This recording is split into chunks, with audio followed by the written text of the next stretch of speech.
So start with the first type of back bonding, that is p-pi back bonding. It is formed by the sidewise overlapping of the two p orbitals. अगर दो p orbitals consider करिए, यहाँ पे दो p orbitals हैं, आप एकदम actually नहीं बता रहे हैं, एग्जाम्पल है, आप रफली समझिए। अगर ये साइड वाइज ओवरलैप कर रहे हैं, साइड वाइज आप ऐसे समझ सकते हैं, यहाँ पे हल्की सी अगर ओवरलैपिंग हो रही है, सच राइट, तो ये क्या है आपका, और दोनों ही ऑर्बिटल जो इन्वॉल्व है पी पाई है, दैट इज पी ऑर्बिटल है, तो यहाँ पे जो बैक बॉन्डिंग होगा उसे हम क्या कहेंगे, पी पाई बैक बॉन्डिंग कहेंगे। याद रखें साइड वाइज ओवरलैपिंग होता है, हेड ऑन ओवरलैपिंग नहीं होता है। And order of strength, strength की बात करें तो पी पाई बैक बॉन्डिंग में अगर सिमिलर एनर्जी वाले ऑर्बिटल्स बॉन्डिंग कर रहे हैं तो वहाँ पे स्ट्रेंथ ज़्यादा होगी।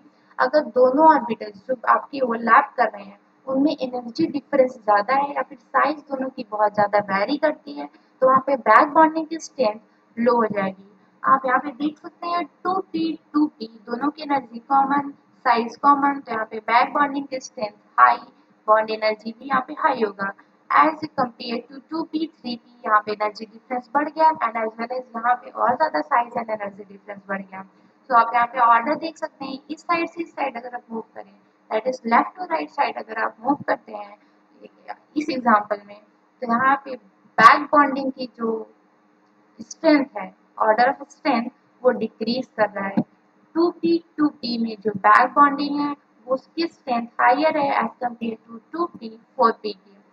Size of orbital increase, extent of back bonding decrease. जैसे जैसे साइज ऑफ ऑर्बिटल इंक्रीज किया, that is two P four P, यहाँ पे ऑर्बिटल के साइज में इंक्रीमेंट आया तो बैक बॉन्डिंग की स्ट्रेंथ और एक्सटेंट डिक्रीज किया। See it is used to explain the following observations. कुछ अब जब आप बोरॉन फैमिली को स्टडी करते रहेंगे तो वहाँ पे आपको कुछ एबनॉर्मली दिखेगी, जो एक्चुअली होनी नहीं चाहिए, तो भी आपको ऐसा लगेगा कि हो गया। तो वो कुछ ऐसे पॉइंट्स हैं जो कि बैक बॉन्डिंग के थ्रू एक्सप्लेन होते हैं। फर्स्ट पॉइंट ये कि abnormal bond length and bond energy of the B F bond in B F three.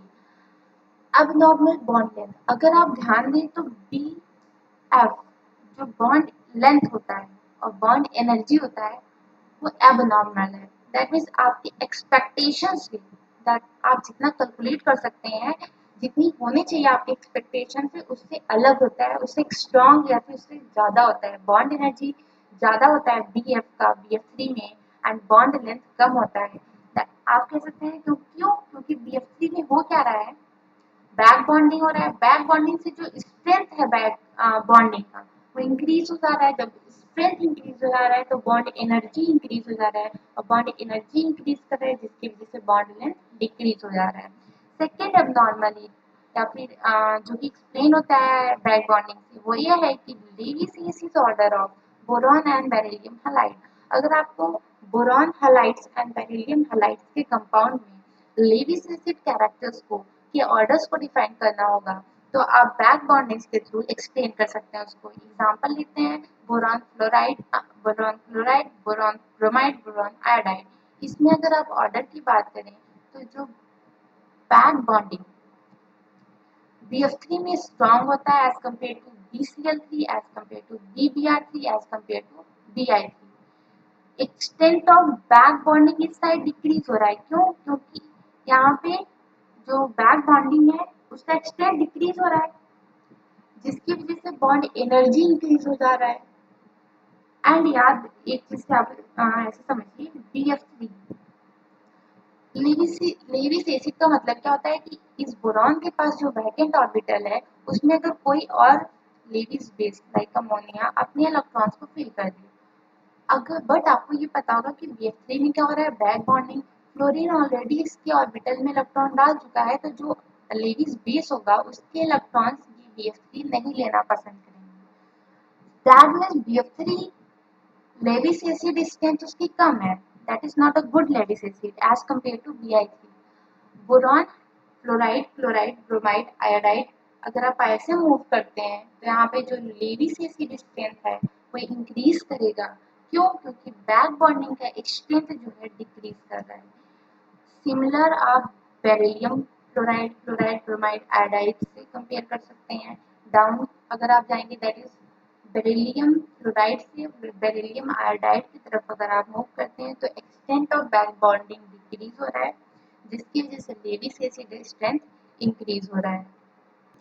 Back bonding का एक और एग्जांपल है बोरॉन से ही related, that is B boron family में अगर आप ऑब्जर्व करें तो बी कोई भी हलाइड हो, बी एक्स थ्री, इसका जो लेविस एसिड कैरेक्टर होता है ज़्यादा होता है as compare to AlX3, then GAX3 that is gallium halides, then indium halide।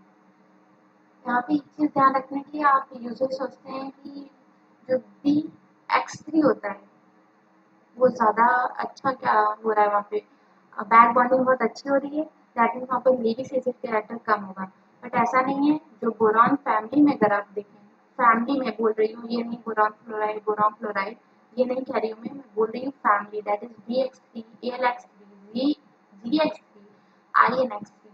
इसमें अगर आप देखें, अगर आप बोरॉन की फैमिली में नीचे की तरफ मूव करते हैं तो उनके हाइलाइट्स में जो लेविस एसिड स्ट्रेंथ होगा वो डिक्रीज करेगा। यहाँ पे क्या हो रहा है, लेविस एसिड स्ट्रेंथ अगर आप इस साइड मूव कर रहे हैं तो डिक्रीज हो रहा है, इधर क्या है लेविस एसिड स्ट्रेंथ ज्यादा है, that is BX3 is better Lewis acid as compared to the AlX3।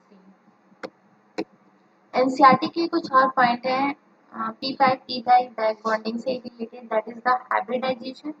If a lone pair participates in a back bonding, then it is not considered in hybridization। अगर lone pair, अगर आप किसी भी compound को का hybridisation style निकाल रहे हैं, उस आप यूजुअली क्या करते हैं, हाइब्रिडाइजेशन में जो लोन पेयर आपको दिखता है उसको भी आप काउंट करते हैं। बट अगर वही लोन पेयर पार्टिसिपेट कर रहा है बैक बॉन्डिंग में, तो उस लोन पेयर को आप हाइब्रिडाइजेशन में कंसीडर नहीं करेंगे। एग्जांपल्स में देखिए, बोराजीन है, दैट इज B3N3H6, इसको इनऑर्गेनिक बेंजीन भी कहते हैं, बोराजीन भी कहते हैं, बोराजोले भी कहते हैं। Hybridization of boron as well as nitrogen, यहाँ पे sp2 है। अब ऐसा क्यों है, आपको लगेगा कि नाइट्रोजन में तो एक लोन पेयर है, उसको क्यों नहीं काउंट कर रहे हैं, यहाँ पे नाइट्रोजन का हाइब्रिडाइजेशन sp3 होना चाहिए। बट ऐसा नहीं है, जो नाइट्रोजन का लोन पेयर है वो बोरॉन के वैकेंट ऑर्बिटल में फिल कर दे रहा है, जिससे क्या हो रहा है, यहाँ पे बैक बॉन्डिंग का फॉर्मेशन हो जा रहा है, बैक बॉन्डिंग कर ले रहा है नाइट्रोजन और boron, and that's why nitrogen का लोन पेयर जो है वो हाइब्रिडाइजेशन में काउंट नहीं हो रहा है, एंड नाइट्रोजन का जो यहाँ पे आप कह सकते हैं हाइब्रिडाइजेशन है वो sp3 है। आप देख सकते हैं 1 2 3, दैट इज sp3 हाइब्रिडाइजेशन आपको निकालना आता है या फिर आप सीखेंगे अभी। इनऑर्गेनिक बेंजीन इसे कहा जाता है, ये पीवाईक्यू में क्वेश्चन भी आ चुका है। सी कुछ और पॉइंट है, inorganic benzene is, let me zoom it, inorganic benzene is more reactive than organic benzene, as in it is bond are polar, although overall molecule is non-polar। See, inorganic benzene जो है वो more reactive होता है किससे, organic benzene से। Organic benzene आपको पता होगा C6H6, आपने जो ये इनऑर्गेनिक बेंजीन देखा दैट इज B3N3H6, B3N3H6, ये मोर रिएक्टिव है किससे, आपके ऑर्गेनिक बेंजीन से। ऐसा क्यों हो रहा है, क्योंकि जो बॉन्ड है वो पोलर नेचर के होते हैं इनऑर्गेनिक बेंजीन पे। हालांकि पूरा ओवरऑल मॉलिक्यूल क्या है, नॉन पोलर है, बट उसके जो बॉन्ड्स हैं, अगर आप एक बॉन्ड को पकड़ते हैं तो वहाँ पे पोलर नेचर आपको दिखेगा, क्योंकि वहाँ पे आप देखेंगे इलेक्ट्रोनेगेटिविटी जो है बोरॉन और नाइट्रोजन के बीच में थोड़ी सी हाई है।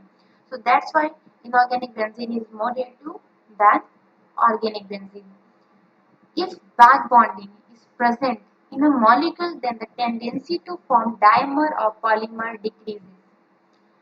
अगर मॉलिक्यूल के पास बैक बॉन्डिंग प्रेजेंट है तो वहाँ पे डाइमर और पॉलीमर बनने की टेंडेंसी, फॉर्म करने की टेंडेंसी डिक्रीज हो जाती है। क्यों, अगर आप BF3 की बात करें, BF3 में ही अगर फ्लोरीन इसकी वैकेंट ऑर्बिटल में अपने इलेक्ट्रॉन्स डाल दे रहा है, तो यहाँ पर ये जो दूसरे मॉलिक्यूल से ये जब डाइमराइज होता तो वो मॉलिक्यूल इसके वैकेंट ऑर्बिटल में अपने इलेक्ट्रॉन्स डालता बोरॉन के, बट ऑलरेडी फ्लोरीन यहाँ पे इलेक्ट्रॉन्स डाल चुका है, दैट्स वाई बैक बॉन्डिंग जिसमें भी प्रेजेंट होती है जिस कंपाउंड में, वहाँ पे डाइमर और पॉलीमर बनने के जो कंडीशंस होते हैं, टेंडेंसी होती है, वो डिक्रीज हो जाती है। इसीलिए BF3 और BF3 एंड BeF2 में डाइमर और पॉलीमर बनने की टेंडेंसी बहुत ही लो होती है। So this is all about the p-pi p-pi back bonding. In next video, we'll start p-pi d-pi back bonding.